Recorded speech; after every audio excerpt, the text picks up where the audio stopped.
You are tuned into another edition of Locked On Royals on the Locked On Podcast Network. I'm your host, Jack Johnson. Plenty to get into today, despite not having a show yesterday. Now, in the last show we did, we went over the worst Royals team of all time. So now who won the Twitter poll for the best Royals team of all time? That's coming up in the first segment. Secondly, Annie Rogers of MLB.com had a story out on the Royals pitching development. Can we believe it? Is it false hope? We'll get into that in our second segment. And lastly, Ryan Yarbrough had a great start before the All-Star break.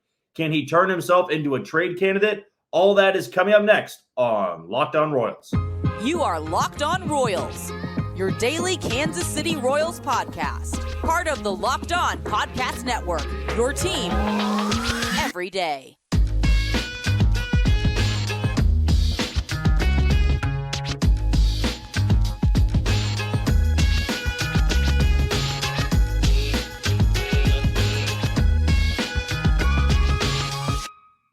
First things first, we want to thank you for making Locked On Royals your first listen every day when it comes to these Kansas City Royals. You can check us out on all the podcasting platforms.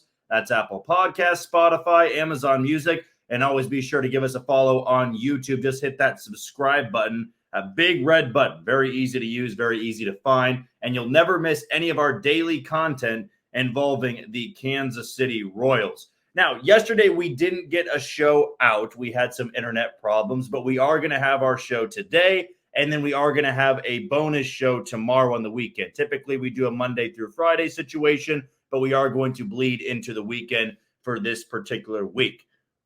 We thought the Royals were going to be playing tonight. Their game gets banged against the Tampa Bay Rays, which sets up a doubleheader for tomorrow. Our Saturday show will be out before that game. The big news of the doubleheader is that Cole Reagans, one of the former Texas Rangers pitchers that was acquired in the Aroldis Chapman deal, is going to be starting game 2 of that doubleheader. So something to keep your eye on there. But Royals will play 2 tomorrow. They will not be playing tonight as inclement weather banged this game a Friday night at Kauffman Stadium. But we'll get into that a little bit later on in the show and for tomorrow's show. But I wanted to open up today's show with a little bit of a fun segment once again. Now, if you tuned in to Wednesday's episode, we went over the worst Royals team of all time. And we had some fun with it. As doom and gloom as it may seem in 2023, I felt like I made some arguments as to why the 2004-2005 Royals still hold that worst title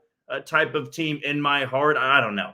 Maybe it's because 2023, I knew it was going to be really ugly. I had a lot of commenters on Twitter saying 2004 was the worst because you had the expectation coming from 2003. Some of you said 2005, and that'll never change your opinion because of how bad that team was. I thought 2018 should have earned some votes there because in 2018, that team was a different kind of bad. And everybody went into the season knowing they were going to be extraordinarily bad.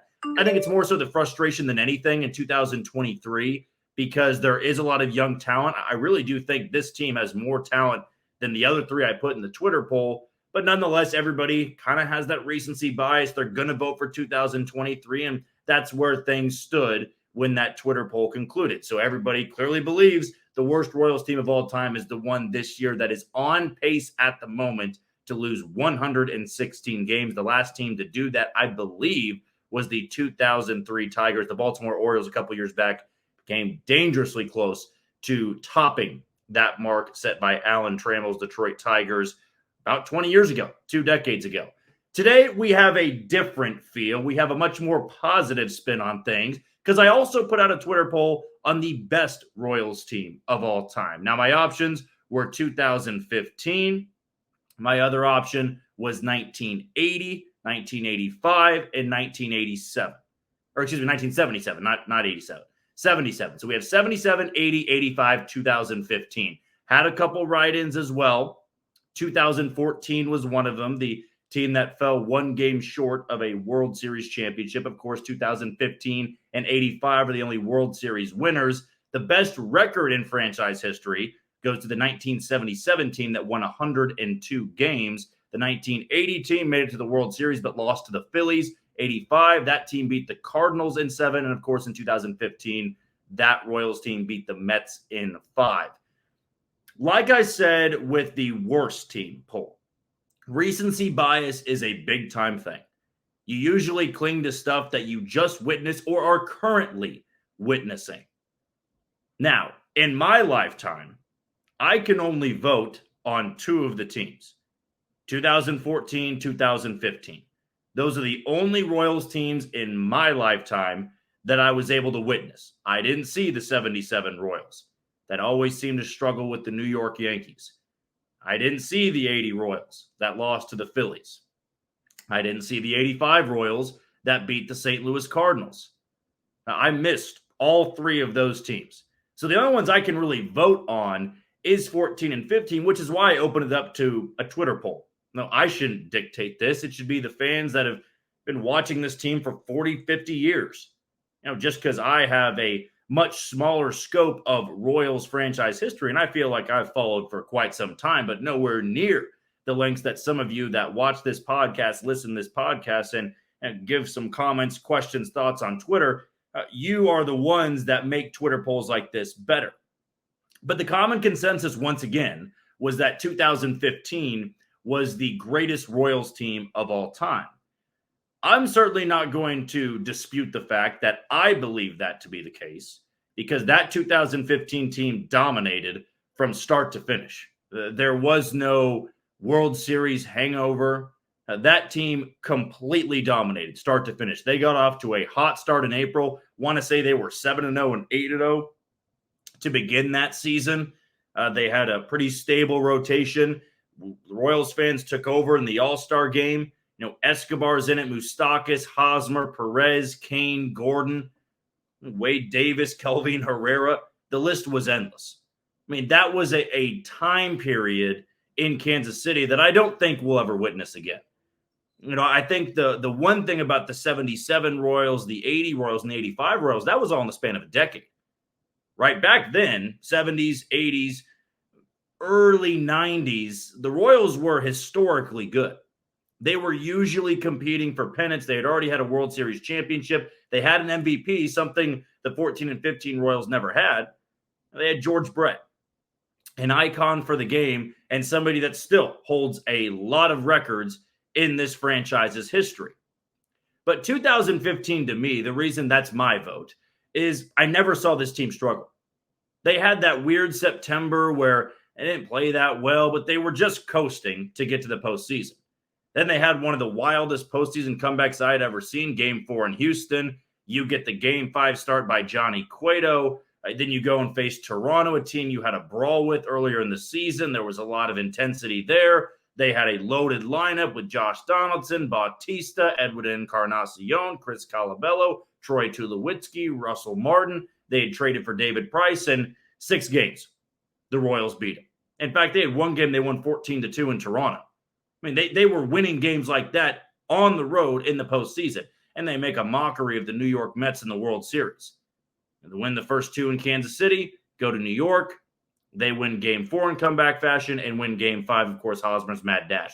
That's why they're my vote. The bullpen was ridiculous, and that was even without Greg Holland. 14 had the better bullpen. That was the best I think I'd seen Herrera, Davis, and Holland all together. But Wade Davis was a different beast in 2015. That rotation always did enough. Edinson Volquez, Giordano Ventura, Danny Duffy, Chris Young came into that mix, was in that fold. This was without James Shields. But again, they never struggled. They always were leading the Central. There was never a doubt they were going to be the 1 seed. And that was a great year of baseball in Kansas City. While I think some people voted for the 77 Royals, they won 102 games. They were a team that clearly in the regular season dominated. Maybe you voted for the 80 Royals. I think that was the one option that didn't get the most votes. They lose to Philly. 85, wouldn't argue with that whatsoever. Before the 2014 Royals, that was what every Royals fan hung their hat on. The 85 Royals, George Brett, Frank White, Saber Hagen. You had that type of group all together. And then you get to 14 and 15, different style of play, different era of baseball. But again, I think recency bias kind of factors into this. It's been a long time since 1985, 1980, and 77. But back then, I'm sure if I had asked you this question in 1990, much better Twitter poll, I think. I didn't put the 2014 Royals in the Twitter poll because they were a team that didn't dominate all season long. In fact, it was really only the second half. Remember, they get swept in Boston right out of the All-Star break, and everybody's calling for Ned Yost's head. They lose to the Tigers in the AL Central. The Tigers were the team that won that division. The Royals got hot, won less than 90 games, then swept their way to a World Series. Now, that to me was maybe the more fun year. That's always something that kind of pains me to admit. 2015, never forget. That was a truly extraordinary time, as I just said. But 14, going through that for the first time in my life and seeing this team sweep Mike Trout and the Angels, sweep Baltimore, the Demolition Crew. It just had a loaded lineup with Delman Young, Nelson Cruz, Adam Jones. That team was ridiculously good that the Royals just handled with ease with their rotation. Vargas and Guthrie on the back end, they're throwing one run over 6 innings. Never getting the big strikeouts, but you just turned it over to the three-headed monster. That, to me, was incredible. So they absolutely deserved a write in there. I was hoping somebody was going to write them in. But my vote's 2015. It's recency biased. And I've got an Alex Gordon mural in my room right here. The Game 1 World Series home run of Jerry's Familia. That game goes into 14 innings. Johnny Cueto complete game in Game 2. Game 3, they lose. But Game 4, that's the Daniel Murphy booted ground ball. Game 5, Haas's mad dash. They win 7-2 in extra innings. The Christian Colon go-ahead hit. Really want to dedicate Christian Colon to a future podcast here. I'm going to see if I can try to get Christian on the show at some point in the future. But that was our Twitter poll. More of a lighthearted one, more of a fun one on who the best Royals team of all time. If you have a different write-in, it's never too late. You can comment on YouTube. You can tweet at me, direct message me, however you want to do it. Let me know your favorite Royals team and the best Royals team in this franchise's history. Don't go anywhere. When we come back, I want to dive into this pitching development. Annie Rogers of MLB.com, who covers the Royals on the beat, put out a story on what's been going on in the minor league system. Can we buy it, or is it false hope? That's coming up next on Locked On Royals. You are tuned into Locked On Royals on the Locked On Podcast Network. I'm your host, Jack Johnson. Be sure to follow me on Twitter at JohnnyJ_15. That's at JOHNYJ_15. Before we go any further, let's give a shout out to one of our sponsors of today's show in Sleeper. If you've followed me with some of my fantasy baseball stuff, I've got some hot takes from time to time, and I like to give you a guy to count on going into a game. And even though the Royals aren't playing tonight, I think that feeds into one of my projections for tomorrow. So I'm going to look at this doubleheader here, and I'm going to say that Bobby Witt Jr. homers in one of these two games tomorrow. Now, I think the Rays are still going to go with Tyler Glass now, and I think Shane McClanahan would go for Game 2. Still waiting to hear word from Tampa Bay. But I think Bobby Witt Jr. homers tomorrow in one of the two games. And then I want to put a little bit of a fantasy bet here on Cole Reagans. He's going to be making his first Royals start in Game 2. I'm going to say that he goes at least 5 innings in this one and records more than 4.5 strikeouts. I know he's still getting lengthened out, but I got a little bit of expectation here for Cole Reagans and his first start in Kansas City. Now, do you want to win 100 times your money on daily fantasy baseball? Well, Sleeper is now offering up to 100 times the payout for up to 8 pick contests. Choose as many as 8 players that you like and pick more or less on your favorite baseball stats like home runs, strikeouts, hits, and more. Get your picks right, and you could win big. So what you're going to need to do about Sleeper, if you like fantasy baseball, is go on there and just make some picks, right? If you don't trust my gut, if you don't trust what I'm going to say, well, at the end of the day, it is your option on what you want to do because Sleeper kind of gives you that variety. Fantasy baseball is fun. It's not just fantasy football. You can have a ton of fun with Sleeper with making your baseball picks. Annie Rogers put out a story a couple days back on the Royals minor league development team, what's been going on, the progress that they've been making. I would say for a lot of us out there, when watching the 2023 Royals, that all that matters is what's happening at the big league level. You don't really care what's going on in Columbia or Quad Cities or Northwest Arkansas. Why would you? Because you have been fed a lot of the false hope over the last 5 years, right? Going back to 2018, you would hear from Dayton Moore, you would hear from J.J. Picola, you would hear from scouts, player development. this guy's going to be something, right? A scout would say, well, Daniel Lynch looks great. He's going to be a frontline starter. Brady Singer can be in any big league rotation out there. So when you listen over and over and over again, you get tired of it, and then you kind of become numb to it. Some of you are going to go, well, I need to see it, right? I need to see a guy translate his success from high A Quad Cities all the way to AAA Omaha, right? I don't want to see a blip or an excuse as to why this guy can't translate, because it has been a long, long time since Kansas City has drafted, developed, and pumped out a high-end talent for the rotation at the big league level. I mean, even right now, a lot of the guys they developed and kind of were labeled as J.J. Piccolo's, island of misfit toys at first, and then he fixed them up. I know it's kind of harsh to say, but Nick Prado and MJ Melendez were failures at the lower level. And then J.J. Piccolo got to work with them. They improved their approach at the plate, their numbers offensively. The analytics were proving that. And then we're seeing some of these guys still continue to struggle at the big league level. But Andy Rogers puts out an article on MLB.com. It was a great piece, really did a deep dive into all that's been going on at the minor league level. And I stand by it, that right now in Columbia and high A Quad Cities, there is talent down there. And the Royals are improving in a lot of areas. Strikeout percentage, strike to walk ratio, limiting the amount of hits. Whip is going down. Opponent's batting average is going down. Not everywhere, but down there in high A Quad Cities where the Frank Mozzicatos and the Ben Kudernas and the Steven Zobacks and the David Sandlins are. You've seen some promotions like Noah Cameron. There's even been some great arms in the DSL. Emmanuel Reyes comes to mind. The Royals are forming some talent down at the lower levels, very low levels, which is why a lot of fans are going to be skeptical and go, okay, they're dominating at a very low level of professional ball. They start dominating in AA or AAA, you have my attention. The thing with baseball and the things with scouting and the things with drafting is so tough to pinpoint, really.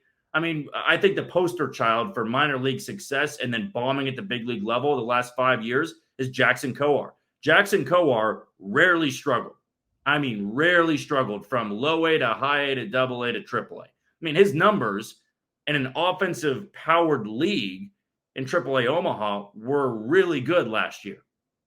I mean, I looked at Jackson Kowar and said, this is the guy. This is the number one or number two you've been looking for. And he's never put it together at the big league level. I mean, the strikeout numbers were there, the velocity, thought that the circle change was plus. He's working with a curveball a little bit. This offseason, he's working with a slider. It's still not there. And he's a college arm, which means he's older, he's more seasoned, and he's not some 21, 22-year-old kid anymore. We've seen Brady Singer regress, Daniel Lynch regress from time to time. Chris Bubich was on his way, then he gets Tommy John surgery. So how much can we buy into it? Right? How much can we buy into minor league success? Because at the same time, Austin Cox was terrible in AAA this year. Absolutely abysmal. Then he comes up to Kansas City and he's pitched just fine. Sometimes it's just the location. It's the expectation put on you. Some guys like it, some guys don't. I do believe more so than when the Royals went through their first pitching crop of Singer, Kowar, Lynch, Bubich, Bolin, Heasley. I think that there was always a ceiling.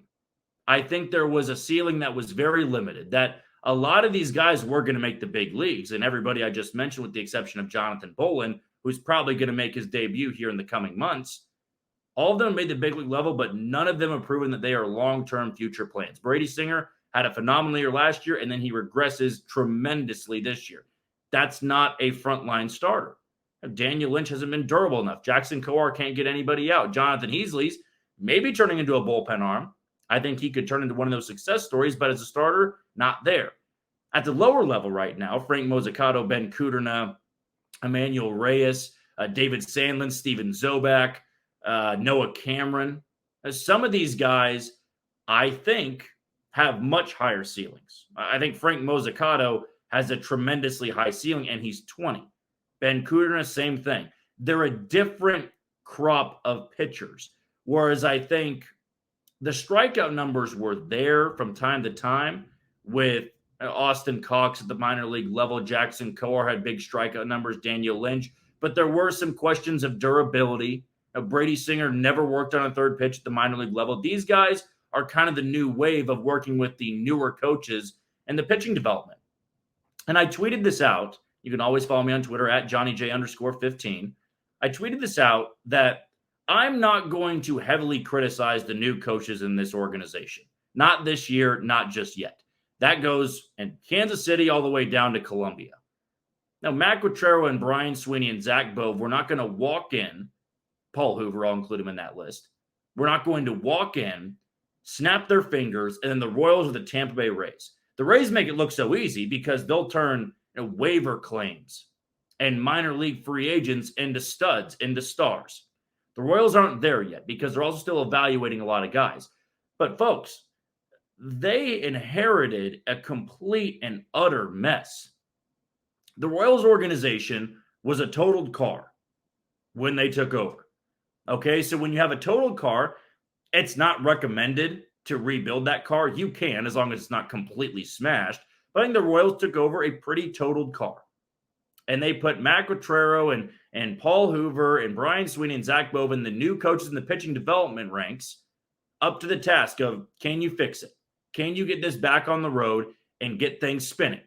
When the Royals won in 14 and 15, that was the peak. They were in a Lamborghini, a Camaro, whatever you want to say. They're flying down the road. But then it broke. And the Royals' plan to fix it could only get them to run for, let's say 50 miles. Then it broke down again. And then in that 2018, 19, 20 wave, the car got totaled. And now you have the right mechanics there to work on it, to repair this car, but it takes time. You don't just turn a totaled car into the shop and go, get it done by tomorrow or the day after that. No, it takes a while to fix that. And for a lot of fans, you don't want to see how the car is going to be made. You don't want to hear the progress that the windshield's fixed or we got a new wheel in and we fixed, the seating inside. Stuff like that. You don't want to stick around to see that. And that's fine. That's understandable. But that's the way the Royals are doing things. It takes time. It's not always pretty. But the Royals' goal this time around is not just to get back to the postseason. It's to build a team that never goes through a valley like this again. Right? That when you're a small market team, you can compete for 80 to 85 wins every single year. That's the goal here. They make the postseason 3 out of every 4 years. They are competing. They are making the right moves. They are drafting the right guys. But before we lose our mind about the Major League Baseball draft, I'd like to see how some of these new coaches work with the pitchers. I've already been impressed with the 2022 class is done. 2021 class for that matter as well. It takes time, and if the Royals can get this car back up on the road and running, then we're all feeling much different about this organization. But again, I get it. If you don't trust the organization, I'm probably not going to be able to convince you. You want results, and not results in Quad Cities and AA Northwest Arkansas and Omaha. You want results in Kansas City, and I completely understand that. We are going to wrap up this show with a player that is in Kansas City, has one of the most remarkable stories I've seen from a Royal in the last couple of years, and the possibility of him becoming a trade candidate. That's coming up next on Locked On Royals. You are tuned into Locked On Royals on the Locked On Podcast Network. I'm your host, Jack Johnson. Be sure to follow me on Twitter at JohnnyJ_15. That's at JOHNYJ_15. I got this question on Twitter about Ryan Yarbrough a couple days back on if he could be a trade candidate. And I am going to get into that. But first things first, let's give a shout out to one of our other sponsors of today's show in Bird Dogs. If you haven't bought them yet, you need to buy Bird Dogs today. Bird Dogs stretch khaki shorts are designed to fit slimmer through the thigh and leg, giving you a truly sculpted look. You get the same feeling with Bird Dogs shorts as well. They're better than the regular shorts that are made of a stiff, restricting cotton, and they use anti-stink/sweat wicking fabric that keeps you cool and dry all day long. So here's what you need to do. Go to birddogs.com/LockedOnMLB or enter promo code LockedOnMLB for a free Yeti-style tumbler with your order. That's birddogs.com/LockedOnMLB or promo code LockedOnMLB for a free Yeti-style tumbler. You won't want to take your Bird Dogs off. They promise you. So Ryan Yarbrough, right, a guy that the Royals inked to a one-year deal in the offseason, coming from Tampa, had the connection to Matt Quatraro and Paul Hoover. He's a soft-throwing lefty, and I don't think any of us thought too much about him until this story really unfolded before our eyes. Ryan Yarbrough back in June, I want to say it was. Maybe it was May, maybe it was June. It had been, I think, about 2 months. Ryan Yarbrough gets hit by a 106-mile-an-hour line drive off the face. Off the face. There's structural damage, multiple fractures to his face. You think that's it. He's done. But he's not coming back. He was on the 60-day injured list. Ryan Yarbrough is packaged and put on the shelf. 1-year deal, didn't work out. Unfortunately, a very scary injury ended his season. And then right before the All-Star break, here comes Ryan Yarbrough. He had been pitching really well down in Omaha. I know many people aren't going to care if it's not a young pitcher. You just, hope they can give you some innings. And Ryan Yarbrough comes and starts for the Royals in the first half finale against Cleveland and throws 5 innings of 1-run ball. Now, that's not an incredibly astonishing start, but this is a guy that got hit in the face. Could have had life-altering things happen to him. And I never want to go as far to say it could have killed him, but that's 106 miles an hour near your brain, near your temple. I mean, he gets hit right on the cheek. And yet he's got the guts, the courage to go back out there and stand on that mound and throw baseballs again.